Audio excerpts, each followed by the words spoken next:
The desert night held its breath. A pale dawn had not yet broken, but a faint bluish glow clung to the horizon like a trembling promise. The air smelled of sand and gunpowder, of silence forced to behave before the day erupted again. Wind snaked through the ruins of an abandoned village, carrying fragments of burnt cloth, curled papers, and the metallic ghost of shell casings half buried in the dirt. Somewhere in the distance, a single engine groaned like a wounded animal preparing to limp into battle again. Sergeant Elias Ward sat alone behind a collapsed stone archway, the cold biting through the thin camouflage that did nothing to protect him from memory. His squad slept in restless pieces a few meters away, scattered like broken outlines of a mission that had gone wrong too many times. The night's firefight still echoed in his bones, short bursts of gunfire, the scream of ricochet, the moment he saw Private Lorne fall and couldn't reach him in time. He kept seeing it, the boy's face lit by muzzle flash, eyes wide, lips forming the word "wait" before the explosion swallowed sound. Elias rubbed a hand over his jaw, worn from hours of grinding tension. His heart felt like an engine misfiring in his chest, unable to keep rhythm. He had been a soldier long enough to recognize the creeping numbness that settled after too much loss. But tonight, it wasn't numbness. It was something sharper, something dangerously close to breaking. The moon slipped out from behind a cloud, spilling silver across the empty street. It illuminated the remnants of doors blown from hinges, pots cracked and overturned, a child's red ball lodged beneath a burnt-out vehicle. Elias exhaled slowly, a tremor catching in the middle. How many more villages would become this? How many more ghosts would he carry? A faint crunch of sand approached from behind. Elias didn't reach for his rifle. He knew the sound. Corporal Harris, heavy-footed even when trying to be stealthy, stopped next to him with a quiet grunt. "You're doing that thing again," Harris murmured, keeping his voice low.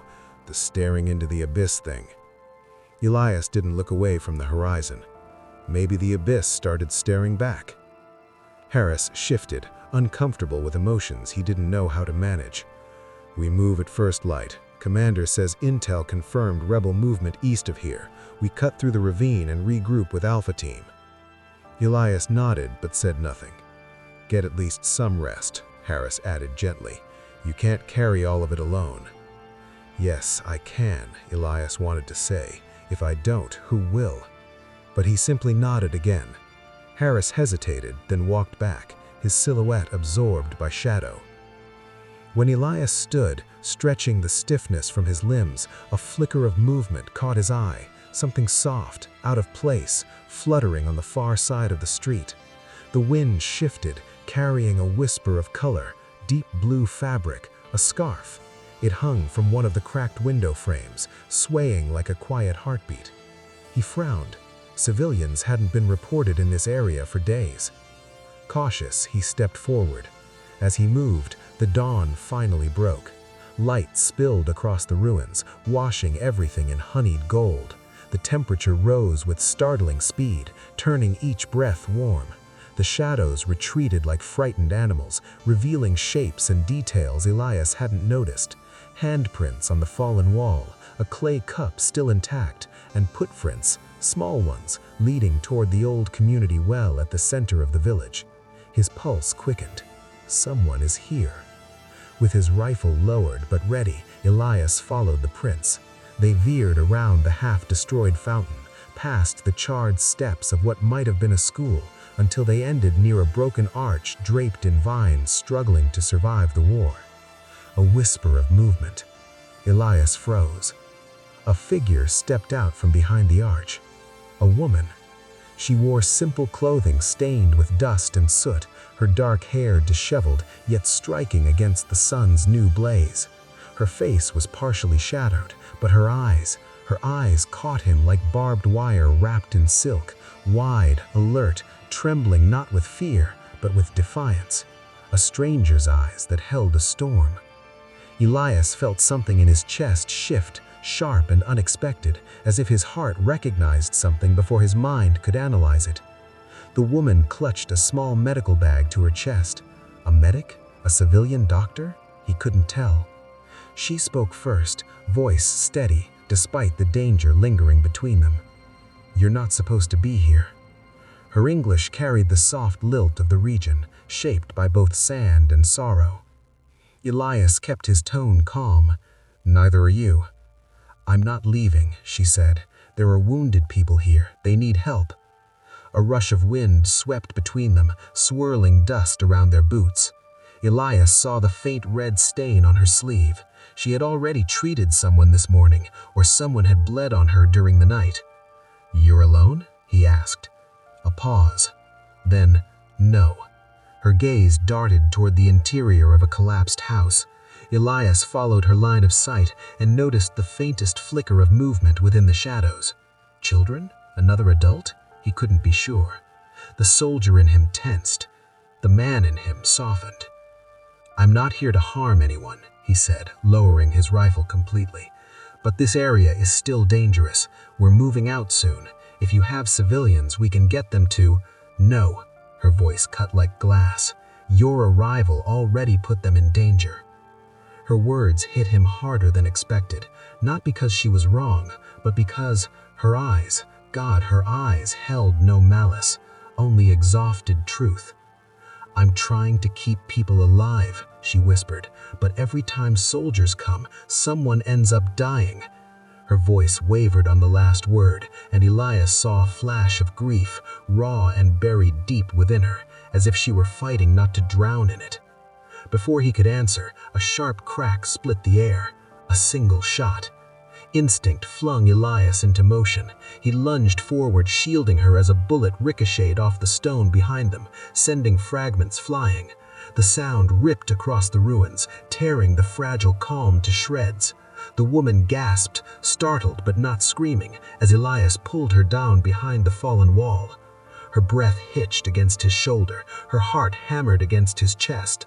Another shot echoed, then another, closer, too close. Rebels? Bandits? Had they been watching all along?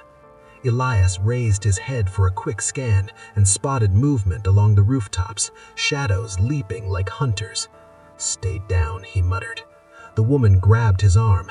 "They'll shoot anyone they find. They don't care who." Her voice was tight with fear, but also fierce determination. Elias met her eyes again. Something unspoken passed between them, a fragile thread of trust forming under fire. "I'll get you and your people out," he said, adrenaline sharpening every word. "You will swear?" Her fingers tightened on his sleeve, desperation and disbelief intertwined. "Why?" she asked, breath trembling. The question cut deeper than the gunshots. Because her eyes had stopped the numbness. Because she was trying to save lives in a place everyone else had abandoned. Because for the first time in months, Elias felt something other than emptiness, felt something worth protecting. But he didn't say any of that. Instead, he answered with the only truth he could voice. "Because you're not dying today." The gunfire escalated, echoing closer, sending dust cascading around them like falling ashes. The woman drew a shaky breath, clutching her medical bag. "My name is Samira." Elias's heartbeat stumbled. There it was, a name for the eyes he would never forget. He swallowed hard. Elias. A final shot cracked against the rising sun, bursting stone inches from their heads. Samira flinched. Elias steadied her. The world narrowed to the two of them, breathing the same dust, pressed against the same wall, waiting for the moment they would be forced to run. And in that electrified heartbeat between danger and decision, he realized something terrifying. He had just found someone he could not afford to lose. El amanecer avanzaba lentamente sobre los techos de la mansión Luarte, pero en su interior la luz parecía retroceder, como si cada foco, cada lámpara, cada grieta por donde debería filtrarse la claridad se negara a colaborar.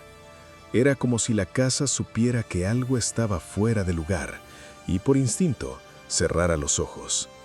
Nerea, con el pecho subiendo y bajando en espasmos breves, mantenía la espalda rígida frente al umbral. No se atrevía aún a mirar atrás, obedeciendo la frase susurrada desde el piso superior, y al mismo tiempo temiendo lo que significaba haber sido advertida. Porque si Catalina había dicho, no mires atrás, eso quería decir que había algo detrás de ella, algo que Catalina había visto. Algo lo suficientemente horrible como para no querer que la camarera lo viera, lo suficientemente cercano como para sentir su respiración. El viento empujó la puerta un poco más, la madera rozó la pared con un quejido, y otro sonido, casi imperceptible, hizo que Nerea sintiera un escalofrío recorrerle la columna, un susurro húmedo, como tela arrastrándose sobre piedra mojada. No era humano. No era un animal, era algo que imitaba movimientos que había visto, pero que no le pertenecían. No mires atrás. Nerea contuvo el aire hasta dolerle los pulmones. Dio un solo paso hacia adelante, hacia dentro de la casa, y solo entonces se permitió girar la cabeza apenas, lo suficiente para comprobar que afuera no había nadie. Solo el jardín, el amanecer pálido, los setos en silencio, y sin embargo, la sensación de que algo se escondía justo fuera del campo de visión persistió, como un dedo frío en la nuca. Entró y cerró la puerta. El sonido seco de la cerradura retumbó en el vestíbulo como si hubieran golpeado una campana. La mansión, de inmediato, pareció aislarse del mundo. El vestíbulo estaba sumido en una penumbra azulada, atravesada por el resplandor mortecino de la lámpara principal, que parpadeaba como si una corriente inestable la alimentara. A los costados, las escaleras de mármol subían en espiral hacia el piso superior, donde un pasillo largo conectaba las habitaciones principales. Allí, en ese pasillo, Nerea vio algo que la hizo tensarse. Una sombra. No la sombra de un mueble, ni de la baranda, ni de la lámpara. No, era una sombra que no pertenecía a ninguna forma visible. Una sombra con bordes irregulares, más alta que una persona, que parecía inclinarse hacia adelante, asomándose apenas desde detrás de la pared, como si escuchara. Y al mismo tiempo, como si sonriera, sin rostro. Nerea tragó saliva. «Señora, Catalina», susurró temblando. La sombra no se movió, pero algo en ella vibró, como si fuera piel bajo un soplo de aire. Nerea tuvo que apartar la mirada. Sentía que si la observaba demasiado tiempo, algo se desprendería de su forma y descendería por la escalera. El resplandor parpadeó otra vez. Un chasquido eléctrico. Un segundo. Un tercero. Luego, de pronto, silencio. La luz dejó de parpadear y la sombra había desaparecido. Un golpe seco resonó en el piso superior.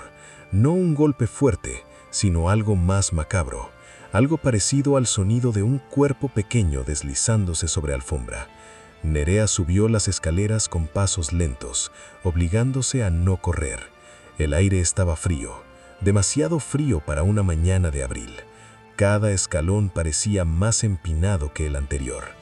El pasillo del primer piso la recibió con un olor extraño, mezcla de humedad, perfume apagado y algo más, algo que no debería estar allí, algo metálico. La línea de huellas fangosas que había seguido desde el jardín continuaba ahora sobre la alfombra gris, pero la textura de las pisadas había cambiado. Ya no eran huellas claras, definidas, eran más torpes, dispersas, como de alguien que caminaba arrastrando los pies, tropezando consigo mismo, y todas iban hacia el fondo del pasillo, hacia el ala privada de Catalina y Alonso. Nerea avanzó con cautela, mirando cada puerta entreabierta, cada marco, cada espejo colgado. Algo dentro de la casa la observaba, no desde un punto específico, sino desde todas partes a la vez. Un segundo golpe, más fuerte, más cerca. «Catalina», murmuró casi sin voz. «Soy yo, Nerea». Hubo un silencio tenso. Entonces, muy despacio, algo respondió desde el fondo del corredor. «Nerea, vení». La voz era de Catalina, sin duda, pero no tenía la calidez que Nerea conocía. Era frágil, como si cada palabra doliera, y peor aún, estaba mezclada con otro sonido, una especie de respiración que no parecía humana, como si alguien o algo estuviera hablándole al oído mientras repetía esas palabras, como si la hablaran junto a ella. La camarera avanzó un poco más. Cuando giró la esquina del corredor, vio la puerta de la habitación principal, abierta de par en par, y dentro, oscuridad. Una oscuridad no natural. Era un cuarto con 2 ventanales enormes y cortinas ligeras. Jamás debería estar así de oscuro.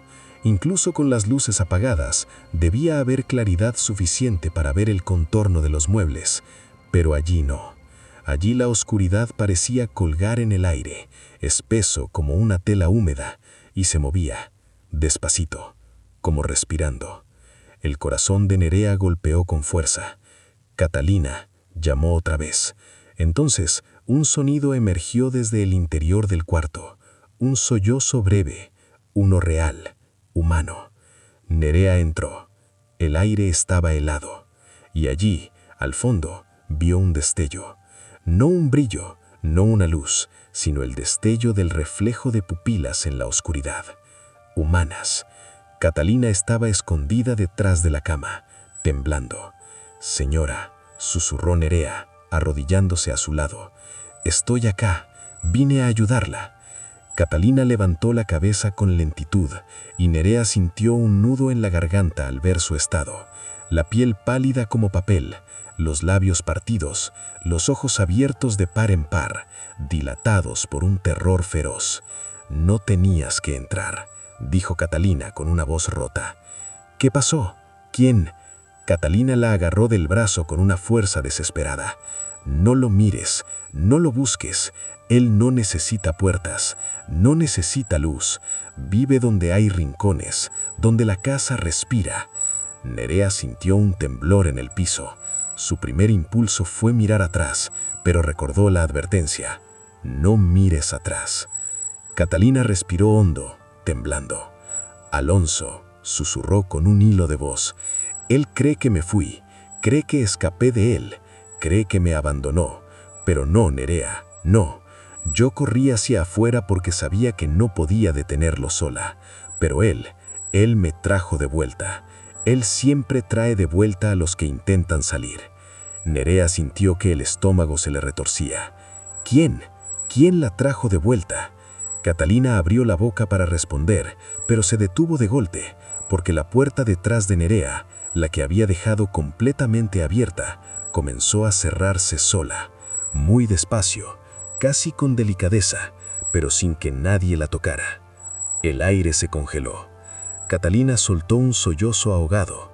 «Es él», dijo, cubriéndose la boca. «Nerea, no te muevas, no hables, no lo provoques». La puerta se cerró por completo con un clic suave, y en la oscuridad, justo detrás de ambas, se escuchó un nuevo ruido. Una respiración, baja, húmeda, cercana, demasiado cercana. Y entonces, una voz que no era humana, que no intentaba serlo, susurró detrás de Nerea, pegada a su nuca, donde la piel se erizó como miles de agujas. «Tú también entraste. Ahora te quedas». The world exploded into motion. Gunfire rained from the rooftops, each shot carving the air with lethal precision. The fragile morning light wavered under the assault, turning the ruins into a maze of jagged silhouettes. Dust billowed upward in violent bursts as bullets tore into stone, spraying shards across the narrow courtyard where Elias and Samira crouched behind the collapsed wall. The air tasted of grit and adrenaline, sharp enough to cut the tongue. Samira pressed one hand against her chest, forcing her breathing into shallow, controlled bursts. The other hand clutched her medical bag like it contained the last piece of her soul. Elias could feel her trembling, not from weakness, but from a fierce, terrified resolve that refused to break. A bullet hissed past Elias's ear, embedding into the stone with a metallic crack. Instinct screamed for him to return fire, but he didn't know how many rebels lurked behind the rooftops or how close they were to spotting the civilians Samira had hidden. "We need to move," Elias said, voice low and steady, his heartbeat anything but. "Where are they?" Samira nodded toward the half-collapsed house with a broken doorway hanging by a single rusted hinge. The shadows inside swallowed the interior whole. "2 children and an elderly man. He can't walk." Elias swore under his breath. This was no quick extraction. This was a rescue under fire, without backup, without time, without certainty. But the alternative was unthinkable. A sudden shout echoed from the rooftops, rough and commanding. Samira stiffened, her eyes widening with recognition. Elias caught the flicker of dread that passed behind them, brief but telling. "They know you?" Elias asked. She hesitated. "They've been watching the village. They know I treat the wounded. They think I inform soldiers." Her swallow was tight, painful. "If they find me, or the children, they won't hesitate." Elias shifted closer, his presence forming a shield between her and the chaos. "They won't touch you, I promise." Another round of gunfire hammered the wall, forcing them lower. The sky filled with echoes, shouts, footsteps, the familiar click of rifles being reloaded. The rebels were closing in. Whatever time they had left was evaporating. Elias scanned the street, identifying a path. A narrow alley to the left, partially blocked by debris but still passable if they moved quickly. The rebels had a clear line of fire on the main road, but not on the alley's shadowed approach. "We run in 3 seconds. Stay right behind me. Keep your head down. When we reach the house, get the children ready. I'll handle the rest." Samira nodded, though her eyes flickered with the fear she refused to let dominate her. Elias could feel the internal battle, her desire to argue, to refuse to put him at risk, warring with the knowledge that without him, none of them stood a chance. "Elias," she whispered, and the sound of his name in her voice anchored him in a way he didn't fully understand. Don't get yourself killed for us." He met her gaze, feeling a strange warmth pulse through the cold chaos. "Not today," he said softly. He counted silently. 1. Gunfire peaked, sharp and unrelenting. 2. A cloud of dust rose from a collapsed roof, obscuring visibility. 3. "Go!" Elias broke from cover, sprinting low and fast toward the alley. The world blurred around him, the rhythmic thud of his boots, the burning in his lungs, the ricochet of bullets chiseling the stone at his heels. Samira followed him, her footsteps lighter, but her breath loud with terror. A shout erupted above them. One rebel had spotted movement. Elias fired a quick burst upward, not to hit, but to suppress. The return fire whistled wide, chipping the stone at Samira's side. Elias reached back without looking, grabbing her wrist and yanking her behind him as they dove into the shadowed alley. They hit the ground hard. Samira gasped, dust filling her throat. Elias shielded her again, waiting for the next wave of bullets, but none came. The angle of the alley protected them, buying precious seconds. "You okay?" Elias asked, his voice ragged from exertion. Samira nodded, wiping blood from a small cut on her cheek where a stone fragment had grazed her. "Go, we need to get them." They scrambled to their feet and rushed toward the broken doorway. Inside, the air was thick and warm, carrying the faint smell of cooking spices that still lingered from a life interrupted. Sunbeams pierced the darkness through cracks in the ceiling, creating thin golden paths across the dusty floor. 2 children huddled in the corner, a girl no older than 8 and a boy barely 5. Their eyes widened with terror at the sight of Elias, but Samira immediately fell to her knees beside them, wrapping her arms around their trembling shoulders. "It's all right," Samira soothed in their language. "We're leaving. Stay close." The elderly man lay on a thin mat against the far wall, his leg bandaged hastily. Pain etched deep lines into his expression, but his eyes remained sharp. Elias knelt beside him. "Can you hold on to me?" The man nodded resolutely. Elias lifted him carefully, adjusting the weight against his back. The strain shot through his muscles, but he ignored it. Samira gathered the children, her voice soft but urgent as she instructed them to keep their heads down and follow exactly where she stepped. Another round of gunfire cracked outside, closer. Elias felt the vibrations through the wall. They're entering the street. We go out the back. Stay low. The back exit was barely a doorway, more a hole created by shrapnel. The sunlight beyond it was blinding compared to the dim interior. Elias stepped through first, scanning. The area behind the house opened into a narrow corridor between structures, sheltered from the rebels' line of sight. But not for long. Footsteps approached from the right, rapid, hunting. Elias motioned sharply. Samira understood instantly, guiding the children into a crawl space beneath a fallen beam. Elias lowered the elderly man beside them, crouching in front as a shield. The footsteps drew nearer. A rebel appeared around the corner, a young man, tense, rifle raised. He saw Elias. Time fractured. Elias fired first. One clean shot. The rebel dropped, rifle clattering to the ground with a hollow echo. The children flinched. Samira closed her eyes for the briefest second, pain crossing her faces, not at Elias, not at the violence, but at the reality they were all trapped in. "We keep moving," Elias urged. "We're almost out." He led them through the narrow passage, turning left, then right, weaving through the skeletons of homes that once filled laughter and mornings filled with the smell of fresh bread. Every corner held the ghost of what could have been. When they reached the far edge of the village, Elias felt his throat tighten. Rebel silhouettes blocked the open path ahead. Too many. Their rifles glinted in the harsh sun. Samira sucked in a breath, pulling the children close. Elias shifted his grip on his weapon, calculating the odds. They were slim, nearly impossible. But then, movement behind the rebels. Familiar uniforms. Alpha Team. Elias's radio crackled to life at his side, as if awakened by fate itself. "Ward, hold position," a voice ordered. "We've got your eyes." The rebels turned, startled by the command they didn't understand. Alpha opened fire. Elias seized the opening. "Run!" he ordered. Samira didn't hesitate. She grabbed the children's hands, sprinting across the sand as Elias shielded their rear, bullets cutting the air in chaotic lines of death and chance. The elderly man clung to Elias's back, every jolt sending pain through his body, but he made no sound. The roar of gunfire filled the world. Then, suddenly, silence. Alpha neutralized the last of the rebels. Elias stumbled to a halt, chest heaving, sweat mixing with dust on his skin.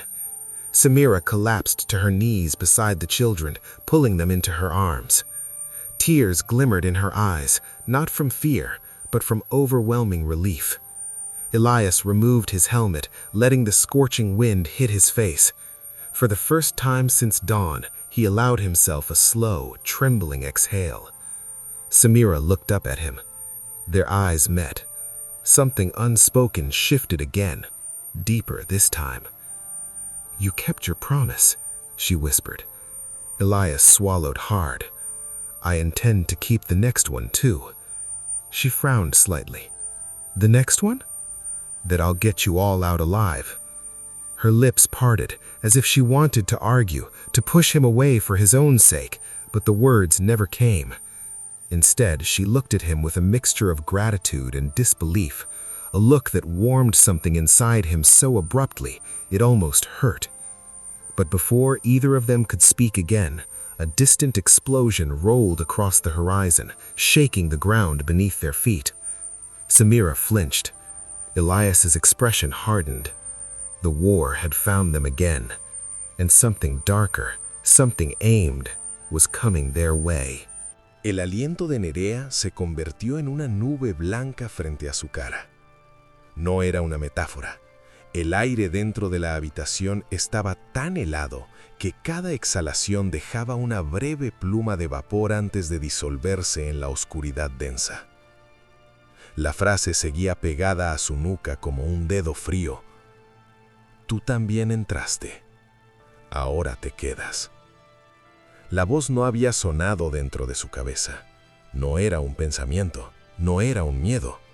Había vibrado en el punto exacto donde el cabello se le erizaba, donde la piel se volvía pura electricidad. Detrás de ella. Tan cerca que habría bastado con extender la mano para tocar lo que la había dicho. Pero Catalina había sido clara. No lo mires, no lo busques. Nerea mantuvo la vista fija en el rostro desencajado de la mujer, arrodillada junto a ella, semi-escondida tras la cama enorme. Los ojos de Catalina se movían, sí, pero no hacia la puerta, no hacia la ventana, no hacia el techo. Se movían hacia los rincones, hacia las esquinas del techo, hacia el borde de los muebles, como quien busca una cucaracha que sabe que está allí pero no la ve del todo. No te gires, murmuró, con los dientes castañeteando. Mientras él no tenga tu cara, puedes seguir siendo de afuera. Nerea tragó saliva. Yo solo vine a ayudarla, señora, susurró, consciente de lo absurdo que sonaba. Vi sus huellas, iban hacia adentro, pensé que... Lo sé, la interrumpió Catalina, cerrando los ojos un segundo. Yo también pensé que todo era culpa mía al principio, que era mi decisión. Pero no. Esta casa no deja ir a nadie que haya escuchado su respiración. Un sonido leve, pegajoso, se deslizó por la pared justo detrás de la cabecera de la cama. Era como el ruido de algo húmedo desplazándose despacio, pegándose y despegándose del empapelado caro. Nerea sintió la tentación brutal de mirar. Una parte de su mente, la más terca, gritaba que podía ser una rata, una rama rozando el muro, un daño en la calefacción, cualquier cosa racional, algo que pudiera arreglarse con una trampa, una pala o un técnico. Pero el frío no era racional. El frío parecía tener intención. La lámpara del techo produjo un zumbido, un intento de encender. Un parpadeo débil iluminó por un instante el cuarto y Nerea alcanzó a ver algo desde el rabillo del ojo. Una sombra larga pegada a la pared, demasiado alta para ser humana, sin forma definida, como una mancha de humedad que decidiera cambiar de lugar. Cuando la luz murió otra vez, la sombra ya no estaba allí. Ahora estaba más cerca. Alguien, algo, exhaló despacio detrás de su oreja derecha. El aliento olía a tierra cerrada, a madera vieja, a algo que llevaba demasiado tiempo sin ver el sol. Entraste por su puerta, susurró la voz, sin hablar con la boca, sino con todas las paredes a la vez. Y trajiste tu nombre. Ahora la casa ya sabe cómo llamarte. Nerea apretó los párpados hasta que le dolieron. No lo escuches. ¿Cómo te pronuncia? Si lo repite 2 veces, es peor. Nerea intentó pensar en otra cosa, en las sábanas que planchaba cada mañana, en el olor del café en la cocina, en la risa de las otras camareras cuando se escapaban a fumar un cigarrillo al fondo, en cualquier cosa que no fuera esa sensación pegajosa en la nuca. No sabe mi nombre, se dijo. No se lo dije, no. Y entonces, muy suave, como un roce de lengua áspera sobre la pared, la voz murmuró: Nerea. La camarera sintió que algo dentro de ella se rompía. No en el cuerpo, en el lugar donde uno guarda la idea de sí mismo. No, no, no, balbuceó, llevándose una mano a la boca. Catalina la sujetó del antebrazo con fuerza.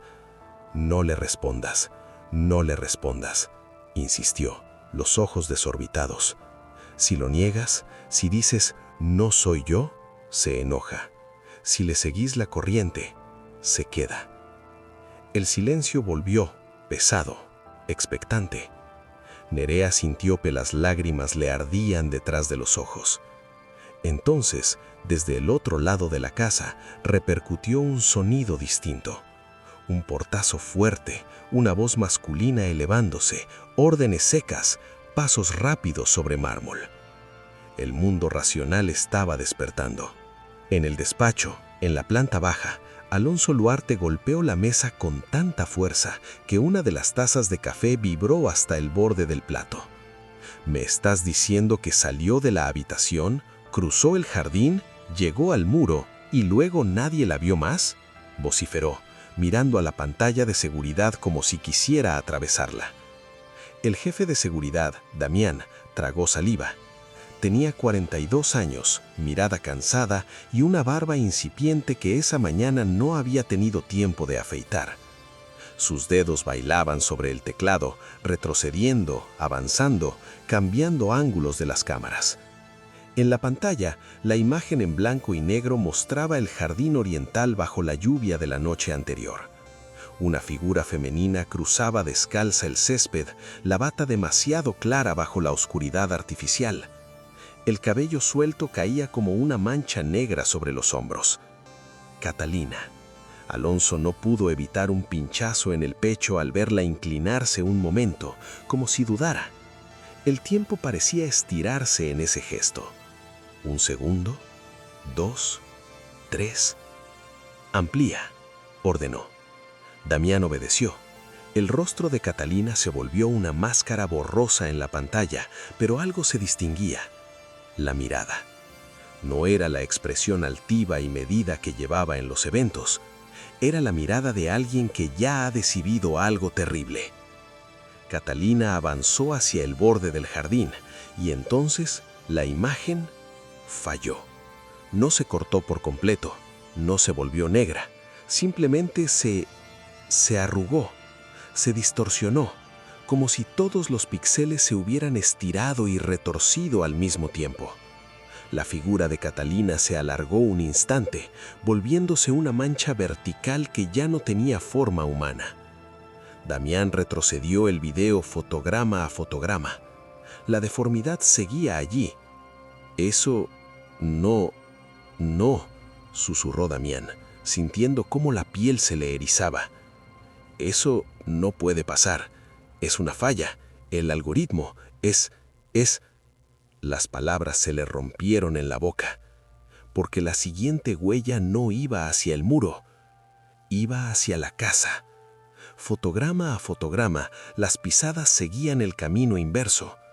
Entraban en el campo de visión desde el borde del muro y avanzaban hacia la puerta trasera, como si algo hubiera saltado desde afuera hacia adentro, usando las huellas de Catalina como guía. ¿Cuándo se hizo esto?, preguntó Alonso, la voz más baja. «Esta madrugada, 4:13 a.m., respondió Damián con la garganta seca. «Pero no hay registro de que la puerta trasera se abriera con tarjeta, no hay apertura de cerradura, no hay...» «¿Y qué sí tenemos?», cortó Alonso. Damián tragó saliva de nuevo. «Tenemos a la señora que sale y no vuelve. Y tenemos huellas que aparecen solas y regresan». Alonso se levantó de golpe. «Catalina no se fue», dijo, no como una deducción, sino como una condena. «Está aquí dentro. O lo que sea que entró con ella, lo está». El teléfono interno sonó en ese momento, rompiendo el aire como un disparo. Ambos dieron un pequeño salto. Damián atendió. Una voz alterada de otra empleada llegó del otro lado. «Señor, la camarera Nerea no está en la cocina. Salió al jardín hace rato, encontraron la puerta trasera abierta y ahora nadie la ve». Alonso sintió que algo viejo, una superstición que siempre había despreciado, le rozaba la nuca. 2 mujeres. Una que había intentado escapar, la otra que había ido a buscarla. Y el trazo iba hacia adentro. En el dormitorio, el aire seguía pesando como plomo frío. Nerea notó un detalle nuevo. El silencio ya no era silencio. Estaba lleno de ruiditos minúsculos. un crujido en el techo, algo que se deslizaba dentro de la pared, un murmullo apenas audible que sonaba como si alguien hablara muy lejos, debajo del piso. La casa parecía tener conversaciones consigo misma. «Señora», susurró Nerea, sin atreverse aún a moverse, desde cuándo pasa esto?» Catalina rió, pero fue un ruido sin alegría, casi histérico. «Desde que yo llegué», respondió. «Desde antes de que Alonso comprara esta casa. Dice que lleva aquí más que cualquier apellido, que los Luartes son un respiro nada más». Nerea. The explosion rolled across the desert like a beast awakening. A column of smoke unfurled in the distance, thick, black, blooming upward with slow, monstrous grace. The sound reached them a heartbeat later, a deep, shuddering rumble that vibrated through Elias's ribs and sent loose sand crawling across the ground. Even Alpha Team paused, their weapons still raised from the firefight, instinctively turning toward the rising plume. The morning light, which had only just settled over the village, now flickered uncertainly, disrupted by the shockwave.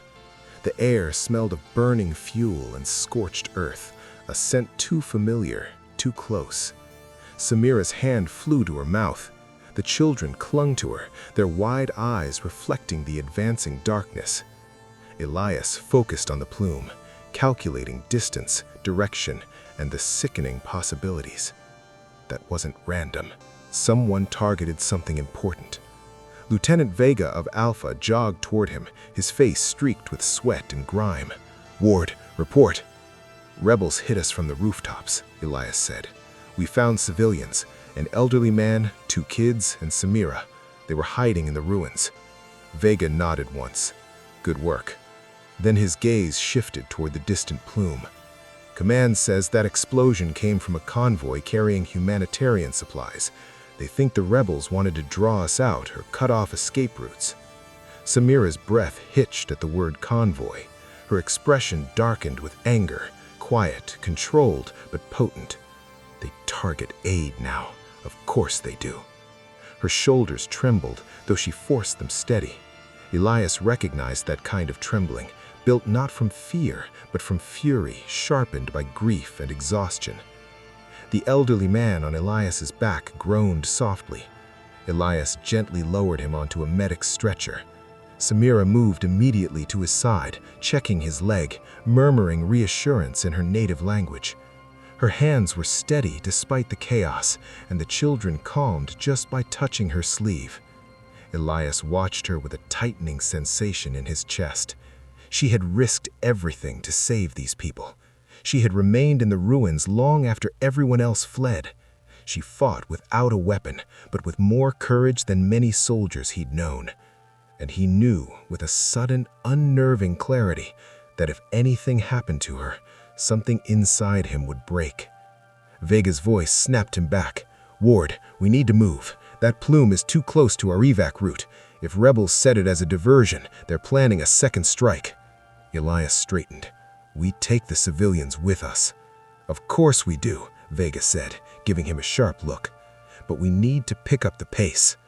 Samira approached them, still breathing unevenly from the shock of the explosion. Her eyes flicked from Vega to Elias. "Where are you taking us?" "To an outpost east of here, safer than the village, and we have transports." Samira shook her head slowly. "East is closer to the ravine. Rebels control the high ground there. If they anticipated your movement..." A second explosion trembled in the distance, cutting her off. This one was smaller, but closer. The children whimpered. The elderly man tried and failed to push himself up, panic sharpening his features. Samira's voice lowered. "They're trying to funnel you." Elias felt the implications settle at ice at the base of his spine. A funnel meant an ambush, a killing zone. Vega cursed under his breath. Command didn't mention any intel like that. "Command isn't here," Samira said sharply. Her voice wasn't disrespectful, it was desperate, and she was right. Elias stepped beside her. "We need an alternate path." Vega hesitated, torn between protocol and survival. Elias watched him make the decision that mattered. "All right," Vega said finally. "Ward, you lead. Find us a way out." Elias nodded once, a silent promise he would not fail. They left the ruins quickly, but with controlled precision. The desert heat had already intensified, turning each breath warm and heavy. The sun climbed above them like an indifferent judge, casting harsh light that erased shadows and left everything exposed. Elias moved at the front of the formation, scanning the horizon through the shimmer of heat waves. Samira walked behind him with the children, her hand gripping theirs tightly. Her posture remained upright, despite fear, despite exhaustion, despite the weight of the past hours pressing into her bones. She kept glancing at Elias, as if confirming he was real, as if reminding herself she wasn't navigating this hell alone. He felt those glances, almost heard them.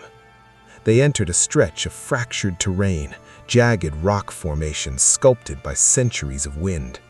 The ground crunched beneath their boots, every sound amplified by the natural stone walls rising around them.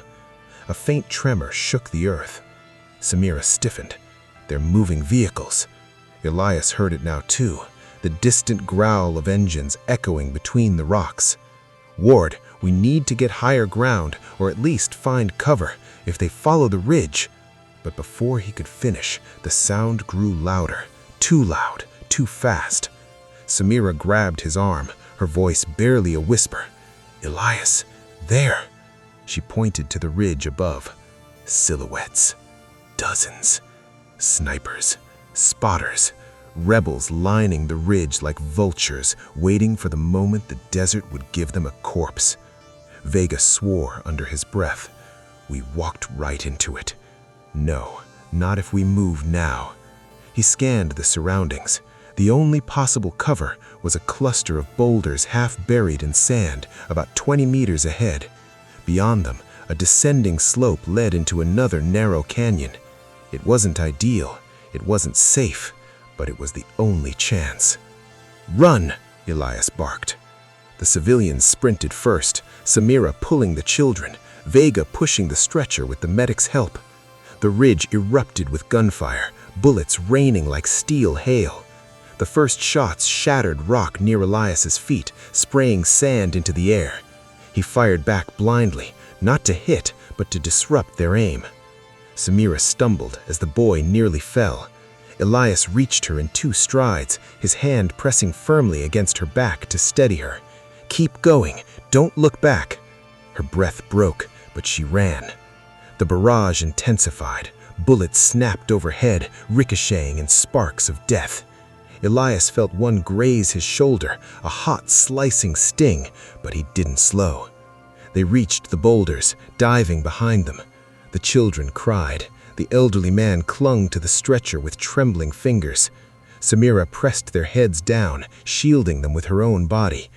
Elias watched her with a tightening sensation in his chest. "Are they hit?" he asked. Samira shook her head, relief flooding her faces, but her eyes stayed wide with terror. "But they'll circle around. They always do." He knew she was right. He peered over the boulder, only to immediately duck back down as a spray of gunfire chewed the rock inches from his face. "We can't stay here," Vega shouted. "Then we move down the slope. It's narrow. They'll lose line of sight." "They'll follow," argued Samira. "Good," Elias said. "That means they're not shooting at you." Her lips parted, stunned. The words had slipped out raw and instinctive, truth before strategy. She stared at him, something shifting in her gaze, something fragile and terrifying. Before he could register it, the sound of a rebel commander's shout rolled across the ridge, followed by a chorus of answering calls. They were organizing, preparing, hunting. Elias grabbed Samira's hand. She stiffened, then squeezed back. "Stay with me," he urged urgently. "No matter what happens, don't let go." Her breath trembled, but she nodded. The moment stretched between them, charged, impossible, necessary. The rebels began their descent. Elias felt the pressure of time tighten around them like a fist. He turned to Vega. "On my signal." Then he looked at Samira again. Her eyes, those eyes that stopped him, anchored him, terrified him, locked onto his. And just before he rose to make the run that could kill him, Samira whispered, "Elias, don't leave me." He didn't respond with words. He only tightened his grip on her hand. Then he stood. Then he ran. And the rebels followed. La mansión Luarte parecía más grande que nunca. No en su arquitectura, sino en su presencia. Cada pasillo estaba más largo, cada sombra más profunda, cada puerta un poco más lejos de lo que había estado antes, como si la casa hubiera decidido estirarse, acomodándose alrededor de quienes respiraban dentro de ella. La tormenta que anunciaba el amanecer había cesado, pero el cielo seguía gris, inmóvil, como pintado. El aire dentro de la mansión permanecía denso, empapado de un frío que no viajó desde afuera. Nerea sentía que respiraba humo invisible. Y entonces, ¿lo sintió? El latido. No era el de su corazón, no era el de Catalina, que caminaba detrás de ella con paso tembloroso. Era un latido grave, lento, que parecía provenir del piso, o de las paredes, o de todas partes, como si la casa tuviera corazón y estuviera despertando del todo. «Nerea», susurró Catalina, «no sigas caminando así, él te está siguiendo». La camarera no respondió, no podía, tenía la garganta seca, las manos heladas y la sensación de que, si hablaba, su voz saldría quebrada, como vidrio hecho polvo. Habían salido de la habitación y comenzado a caminar por el corredor principal. Sus pasos amortiguados por la alfombra parecían insultar a la casa, que los escuchaba uno por uno. Atrás, más lejos, las voces de Alonso y Damián discutían en la escalera. «Usted no entiende, señor», rezongaba Damián. «La temperatura baja, las huellas, algo está mal». «Lo que está mal es que ustedes dejaron que mi esposa desapareciera», escupió Alonso. Y entonces, como si la mansión quisiera callarlos, una vibración estremeció el piso bajo sus pies. El silencio cayó, duro, como una piedra. Catalina se detuvo de golpe, y Nerea también. «¿Lo sentiste?», preguntó Catalina, con la voz quebrándose. Nerea tragó saliva, sin atreverse a mirar a ningún lado. «Sí». Catalina cerró los ojos un segundo, como si quisiera desaparecer dentro de sí misma. «Significa que se está moviendo», susurró. «No él, la casa. Está cambiando los pasillos, como hizo aquella noche». Nerea sintió un escalofrío profundo. «¿Qué noche?» «La noche en que intenté irme la primera vez», respondió Catalina, con la mirada perdida en algún punto de la memoria, «cuando creí que podía sacarlo de aquí, ponerlo en el auto y alejarlo de Alonso. Pero él se llevó una mano a la boca. Él no dejó que el pasillo llevara a la entrada. Cada vez que doblaba una esquina, aparecía en otro lugar, como si la mansión fuera un laberinto vivo». Nerea quiso negarlo, decir que eso era imposible, pero no lo hizo. Porque allí mismo, mientras escuchaban a los hombres discutir abajo, ella vio la prueba. Justo frente a ellas, al final del corredor, donde siempre había habido una ventana enorme con vista al jardín, ya no había ventana, había una pared, lisa, blanca, fría. «No, no puede ser», balbuceó. «Ya empezó», dijo Catalina, retrocediendo un paso. «Ya está cerrando las salidas». Un sonido se deslizó por la pared derecha. No un golpe, no un crujido, algo peor, un raspado largo, como si uñas enormes recorrieran el interior del muro, subiendo, bajando, tanteando, buscando. Nerea sintió que un sudor helado le recorría la espalda. «No se mueva», susurró Catalina, pero ya era tarde. Algo, en el otro extremo del corredor, asomó. Primero una sombra, luego un movimiento irregular, como un cuerpo que avanza pegado a la pared, pero cuya forma apenas se intuye, una silueta que no obedece proporciones humanas.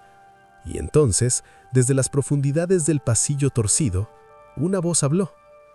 Nerea. Ella se quedó rígida. Catalina le tomó la mano con fuerza. «No respondas», murmuró.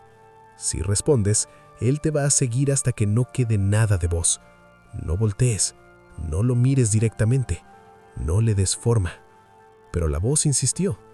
«Nerea, vos entraste, vos dejaste la puerta abierta, y ahora la casa te huele».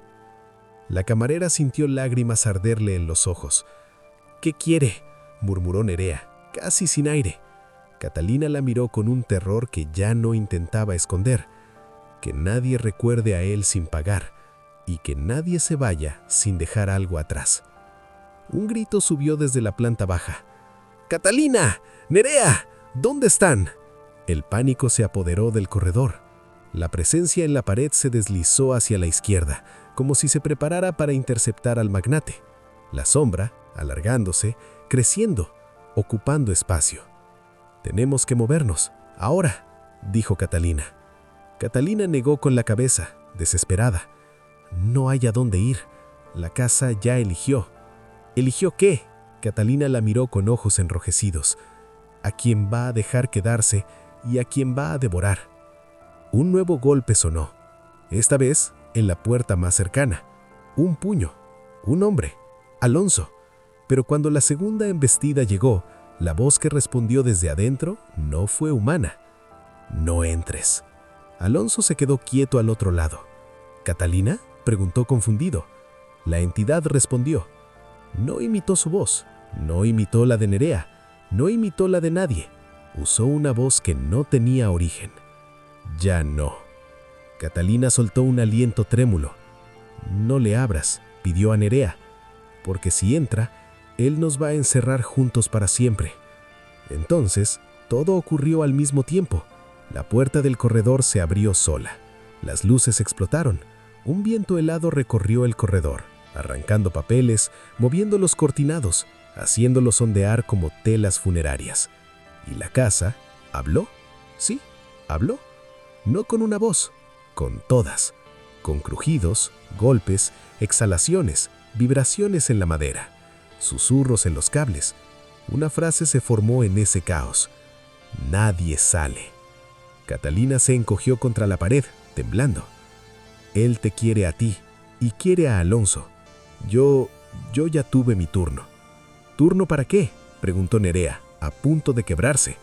La respuesta no vino de Catalina, vino de la pared, de la sombra, de esa cosa que caminaba en los muros. «Para entrar».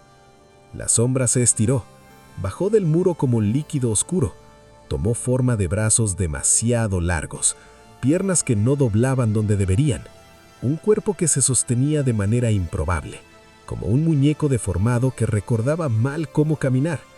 Nerea retrocedió, la cosa avanzó, cada paso era un sonido blando, húmedo, cada movimiento hacía temblar las luces muertas, cada respiración parecía succionarle el aire a la habitación. «Vos dejaste la puerta abierta, vos trajiste tu nombre hacia mí, y yo te devuelvo el favor». «¿Qué favor?», sollozó Nerea. La sombra se inclinó hacia ella, tan cerca que pudo sentir el olor. Humedad vieja, tierra enterrada, polvo de cosas que ya no existían. «Que esta casa te recuerde». Un brazo oscuro se extendió hacia ella. Catalina gritó. «¡No! ¡Nerea! ¡Corre!». Pero la casa había decidido. Las paredes se cerraron un poco. El corredor se encogió. Una sombra se desprendió del techo y cayó delante de la salida. La alfombra se onduló bajo sus pies, como si respirara. Nerea hizo lo único que pudo hacer. Corrió. No por valentía, por instinto. Y la casa la dejó correr. Un instante, un corredor, una curva, para que creyera que tenía una oportunidad. Catalina gritó detrás de ella. Alonso gritó desde el otro lado del corredor. Damián empezó a subir las escaleras. Y justo cuando Nerea dobló hacia la escalera, el piso desapareció. No físicamente, se hundió, como si una boca enorme se abriera bajo la alfombra, tragándola en un solo movimiento. Silencioso, perfecto, decidido. «¡Nerea!», bramó Alonso, corriendo hacia el hueco. Catalina cayó de rodillas, llorando sin voz. Damián se quedó inmóvil, pálido, con la tablet temblando en su mano. El hueco se cerró, la alfombra se alisó, el piso quedó intacto, como si nada hubiera pasado, como si nunca hubiera habido nadie allí. Y desde las paredes, desde los cimientos, desde el techo, una risa se expandió como un gas frío.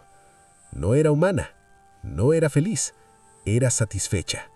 Catalina, con un hilo de voz, pronunció las únicas palabras que podían describirlo.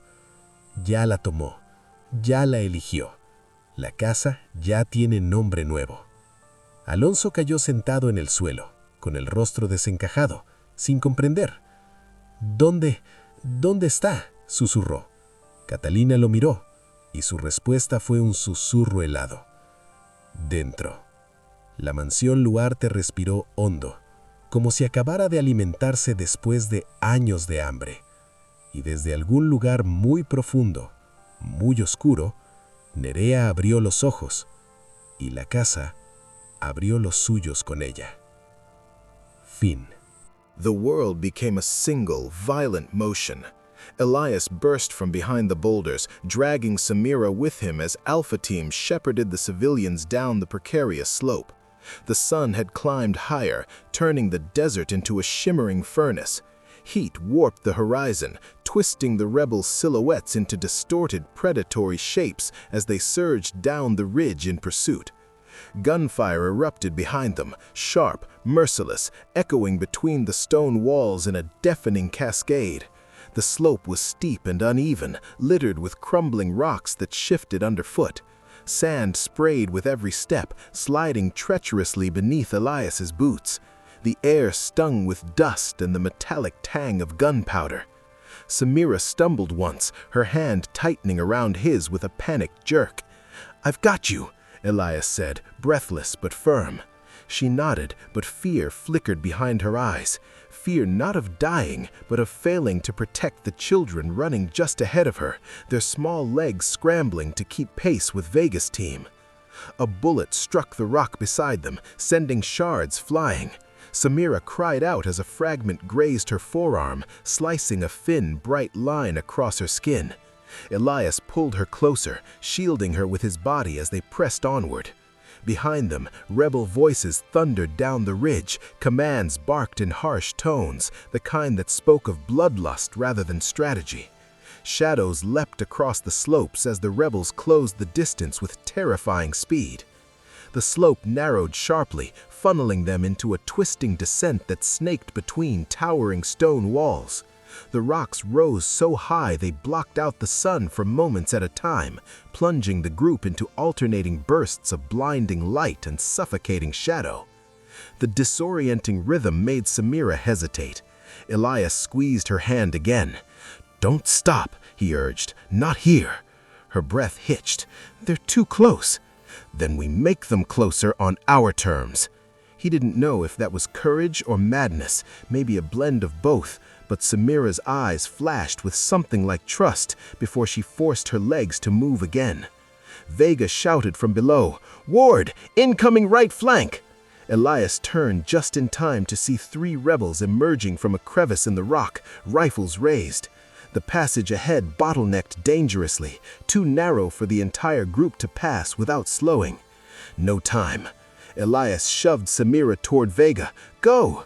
Her eyes widened with panic. "Elias, go!" He didn't wait for her to argue. He swung his rifle up, firing a burst toward the rebels. The confined canyon amplified every shot into thunder. The rebels scattered back behind rocks, returning fire so close that Elias felt the shock wave of bullets slicing past his arm. Samira screamed his name, but Vega pulled her along, forcing her forward. She twisted to look back, her expression torn open by fear and disbelief. Elias fired again, controlled, precise, pushing the rebels into temporary retreat. But he knew they were regrouping. He could hear it in their frantic shouts, their boots scraping against stone. He backed down the slope, step by step, never turning his back on them. Sweat stung his eyes, blurring the jagged shapes ahead. His breath rasped in his throat, hot and heavy. The wound on his shoulder pulsed with each movement, warm blood trickling beneath the fabric. But he kept firing, kept buying seconds. Seconds were lives. When he finally slid around the last sharp bend, the passage widened just enough for him to run again. The group was farther ahead now, scrambling toward a dry riverbed that stretched like a pale scar through the canyon floor. Samira turned when she heard his footsteps. The relief that washed over her face struck him harder than the bullet that had grazed him earlier. She didn't speak. She didn't need to. Her eyes said everything: fear, anger, gratitude, and something else blooming beneath it all, fragile as dawn. He nodded to her, breathless. Still here. But the moment shattered instantly. A distant roar rose behind them, like a storm crashing through stone. Engines. Rebel trucks. The rebels weren't just pursuing on foot, they were circling around, herding them like prey. The truck's engines reverberated through the canyon, forcing sand to tremble and pebbles to dance across the ground. "Move!" Vega commanded. The civilians sprinted across the dry riverbed as Elias and the soldiers formed a protective arc behind them. The canyon widened into an open expanse, but that only increased their vulnerability. No cover, no higher ground, just blinding sunlight and pale sand stretching toward a distant bend that might, if they were lucky, lead to salvation. The trucks appeared behind them at the canyon's mouth, rumbling forward with a hungry growl. Dust billowed behind their tires, swirling into towering clouds. Rebels clung to the sides, rifles raised, shouting wildly. Samira tightened her grip on the children, urging them faster. Her breath came in harsh gasps, the cut on her arm bleeding freely now. Sweat plastered her hair to her skin, dust clinging to her lashes. Elias ran beside her, muscles screaming, lungs burning. Gunfire erupted again, bullets kicking up sand at their heels. The children cried. The elderly man on the stretcher groaned with every jolt. Samira's voice broke as she urged them on. "Just a little more, please, just a little more." But Elias saw it first. A fork in the canyon.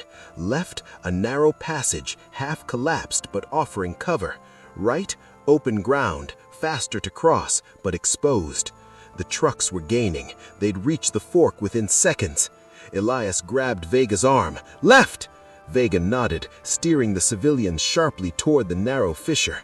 Samira followed, though her eyes darted anxiously toward the trucks. But as they reached the entrance to the narrow passage, the world snapped again.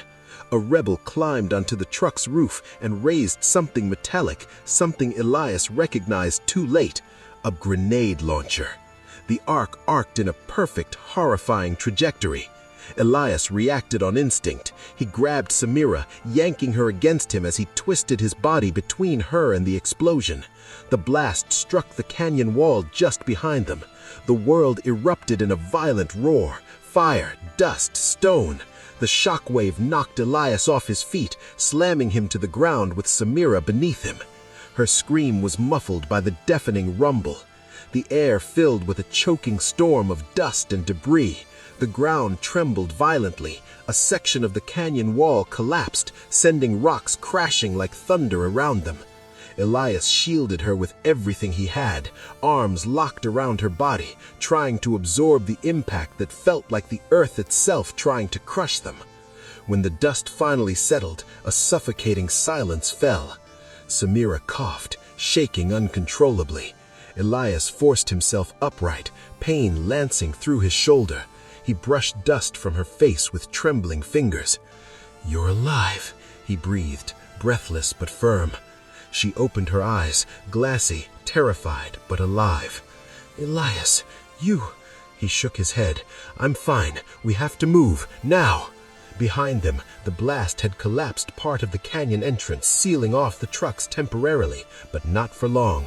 They could hear the rebels shouting, already working to clear the debris. Vega called out, urgency sharp. "Ward! Samira! This way! Hurry!" Elias helped her to her feet. Her legs shook violently, and she clung to his arm for balance. Their faces were inches apart, dust-covered, breathless, shaken. He didn't move. not for one heartbeat. Her voice trembled. "You could have died." "Not when you're here," he whispered. Samira's lips parted, stunned by the raw confession hidden between the words. But the moment fractured as Vega shouted again. The rebels were nearly through.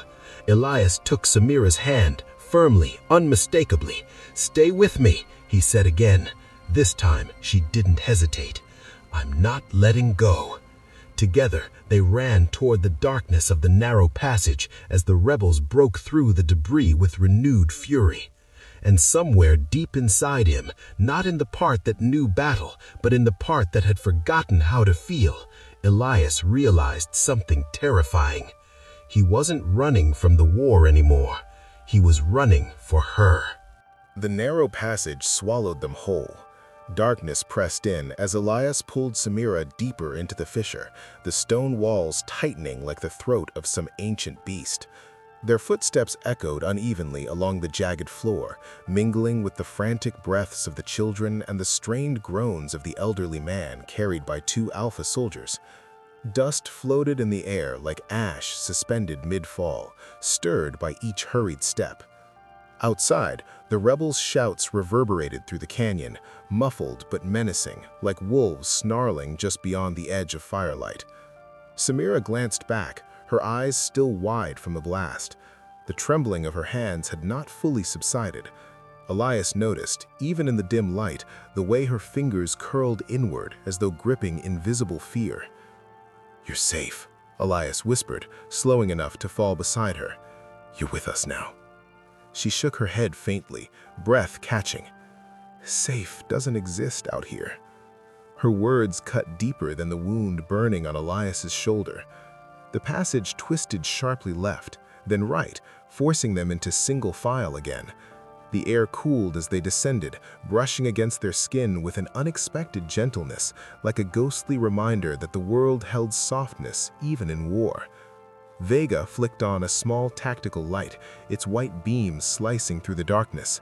It illuminated fractured stone, a carpet of dust, and, further ahead, something that made Elias stop. Tracks.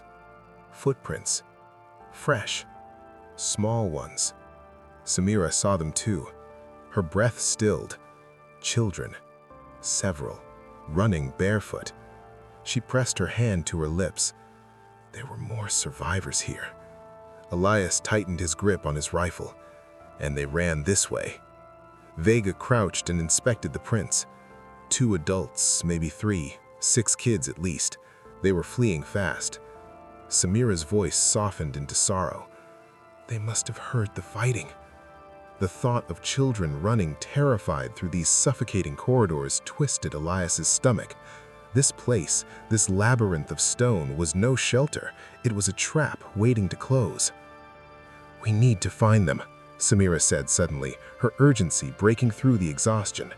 "If the rebels get through that collapse, they'll sweep every passage. The children won't survive." Elias met her gaze. The fire in her eyes, terrified but unwavering, pierced him. "We will," he said. She nodded once, trusting him with a weight he didn't know how to hold but refused to drop. The group moved faster. The passage widened slightly, allowing 2 people to walk side by side.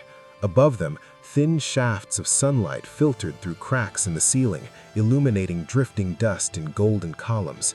The air smelled faintly of moisture, unexpected in this desert terrain. Samira ran her fingers lightly along the wall. The stone was cool, almost damp. A spring must run beneath. These canyons were carved by water long ago. Elias listened, surprised by the calm knowledge in her voice. Her mind worked even in chaos, mapping, understanding, calculating safety through the lens of life instead of war. He spoke softly. "You've been through these passages before." She hesitated. "Once, a long time ago." His brow tightened. "With your family?" She didn't answer, but her eyes did. Pain flickered there, quiet, deep, a wound stitched shut but still bleeding beneath the thread. Before Elias could say anything else, a faint sound echoed from deeper in the tunnel. A whimper, then another. The children. Samira froze, her breath catching with sudden, fragile hope. "Samira," Elias said gently, "let me go first." But she didn't wait. She ran. Elias swore under his breath and sprinted after her, Vega and the others close behind. The tunnel widened into a small cavern, its ceiling high and cracked, letting beams of sunlight fall like broken stained glass. Dust motes drifted in the bright patches, swirling with every breath. There, huddled against the far wall, were 6 children, thin, filthy, eyes red from crying. 2 young women crouched over them, trying desperately to keep them quiet, their faces streaked with soot, their clothes torn. The moment they saw Samira, their eyes widened with disbelief, and then, "Amma Samira! Samira, you came back!" The children ran to her, throwing themselves into her arms. She caught them all, collapsing to her knees as tears streamed freely down her cheeks. Elias slowed, breath catching at the sight. Samira's face broke open, relief, anguish, love, all tangled into one overwhelming expression. She held the children so tightly as if she feared they might vanish if she loosened her grip. The 2 women approached cautiously. One of them, barely in her 20s, touched Samira's shoulder. "We thought you were dead." Samira let out a trembling laugh sob. "Not yet. Not today." But then, the young woman's gaze shifted to Elias and the soldiers behind him. Fear flared instantly. She moved protectively in front of the children, her voice sharpening. "You brought soldiers." Samira stood, placing herself between the women and Elias. "These soldiers saved us. They saved the others too. They are not here to hurt you." The young woman hesitated. Elias said nothing. He kept his rifle lowered and his stance open, offering calm he wasn't sure he felt. Slowly, her shoulders eased. Samira turned back to him. "We need to get them all out. There are 8 now, plus the elderly man." Elias nodded. "We'll manage." Vega stepped forward. "The rebels will break through soon. We need to move before they funnel us again." Elias scanned the cavern, searching for another exit. There, behind a curtain of hanging roots, was a narrow tunnel, dark and winding. He pointed. "That direction leads deeper into the canyon system. With luck, there's a way out onto the eastern ridge." Vega frowned. "And if there isn't?" Elias didn't look away from Samira. "Then we make one." Her breath hitched, but she believed him. He felt it. The group moved faster. The passage widened slightly, allowing 2 people to walk side by side. Above them, thin shafts of sunlight filtered through cracks in the ceiling, illuminating patches of ground like islands of safety. But as Elias stepped forward, something shifted beneath his boot. Not stone, metal. He froze. "Everyone stop." Samira stiffened. "What is it?" Elias knelt, brushing sand aside.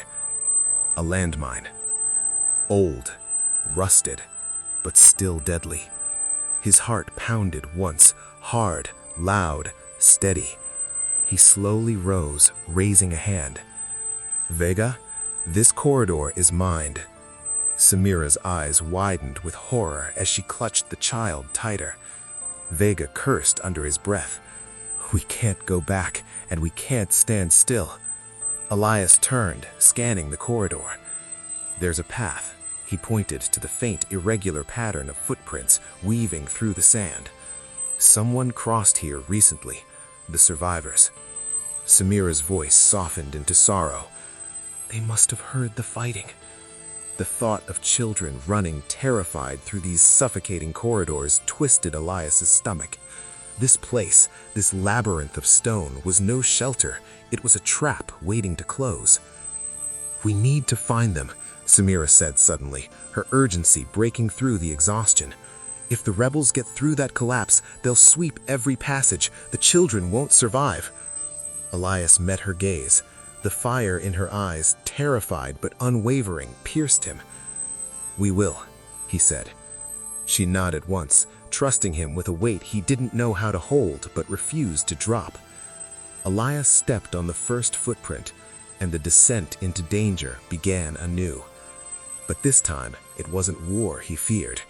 It was the thought of losing her. The corridor felt alive. Every breath seemed too loud, every heartbeat too heavy. Every grain of sand shifting beneath Elias's boot threatened to betray them. The air was thick, not with dust this time, but with a suffocating tension that pressed against their ribs like an invisible hand. Faint currents of wind drifted through the cracks in the canyon ceiling, carrying the sharp tang of heated rock and distant smoke. Behind him, Samira's steps matched his with trembling precision. He could feel her presence, close enough that her breath brushed the back of his neck in soft, uneven bursts. She held the smallest child against her chest, the boy's tiny fingers gripping her scarf as though clinging to life itself. Elias placed his next step carefully on the faint outline of the survivor's footprint. The sand whispered under his boot. The cavern hummed with silence. "Elias." Samira's voice was little more than a breath. "How many more?" He didn't answer immediately, counting the fading footprints, mapping their shape, trusting instinct sharpened by too many years of war. "About 20 steps," Elias murmured. "Maybe less." She exhaled shakily. "I can do that." He believed her, but fear trembled in the edges of her tone, not for herself, but for the boy she held against her heart. Behind her, the other children clung to the older women, each of their eyes wide and glossy. One of the young girls whispered Samira's name over and over, like a prayer. The elderly man on the stretcher breathed in slow, shallow wheezes, each exhale a soft, pained groan. Vega brought up the rear with 2 soldiers, watching the corridor for any sign of rebel pursuit. But the rebels were silent now. Too silent. "They're repositioning," Vega muttered under his breath. "If they think we're trapped in here." He didn't finish. He didn't need to. They all knew what rebels did with trapped civilians. Elias focused on the next footprint, then the next. Time stretched. The air grew heavier, sweat rolled down his spine, stinging the raw cut on his shoulder. His lungs burned with the effort of breathing quietly. A single mistake, a wrong shift of weight, a misplaced step, a frightened child stumbling, and everything would end in a flash of fire and dust. "Elias!" Samira's voice again, not fearful, not panicked, soft. Focused solely on him. "Yes?" "I'm right behind you." He swallowed hard. Something warm and sharp pressed into his chest, not pain, but the terrifying awareness that he cared about her survival more than his own. "Good," he whispered. "Don't let go." "I won't." Her voice was steady this time, stronger. He took another step. The mine did not trigger. Samira followed. 10 more footprints. 9. 8. A distant rumble shook the canyon lightly, dust sifting from above. One of the children whimpered.